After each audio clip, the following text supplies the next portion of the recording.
ना जाने किस तरह का इश्क कर रहे हैं हम, ना जाने किस तरह का इश्क कर रहे हैं हम। अरे जो हमारी हो नहीं सकती उन्हीं पे मर रहे हैं हम।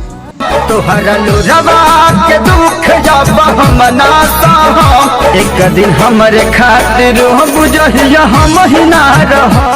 हम पागल हैं का हम केतना सतावेलू, कह रे हम पागल हैं का हम केतना सतावेलू।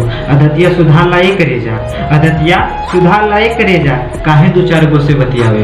पैसा पकैलू प्यार जान हमके भागा देलू, तोहर दिल हकी सारी जान कहीं लगा लेलू। मत करना इश्क बहुत झमेले हैं, मत करना इश्क बहुत झमेले हैं।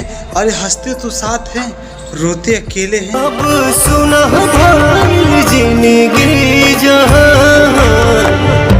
जान जान जाई तू हो पहचान जाई तू। जिसके खुशी के खातिर हमने अपनों को रिश्ता तोड़ दिया, जिसके खुशी के खातिर हमने अपनों को रिश्ता तोड़ दिया, और वो बेवफा अपने नए रिश्ते खातिर हमसे मुंह मोड़ लिया। सोचबो न कैलू छीन ले गैलू उठावा के मुस्कान हो तन्हा। कि माफ कर देना अगर दिल दुखाया हो तुम्हारा, कि माफ कर देना अगर दिल दुखाया हो तुम्हारा। क्या पता कफन में लिपटा मिले कले यार तुम्हारा। हाय अंदर अंदर से टूटा मैं। निगाहें भी नाच करती हैं पलक के आशियाने से, निगाहें भी नाच करती हैं पलक के आशियाने से। खुदा भी रूठ जाता है, खुदा भी रूठ जाता है किसी को दिल दुखाने से। सपना सजावल लुटे गइल बा, दिल साला कोई भी टूटे गइल बा प्यार से। अरे काश तेरा घर मेरे घर के पास होता, काश तेरा घर मेरे घर के पास होता।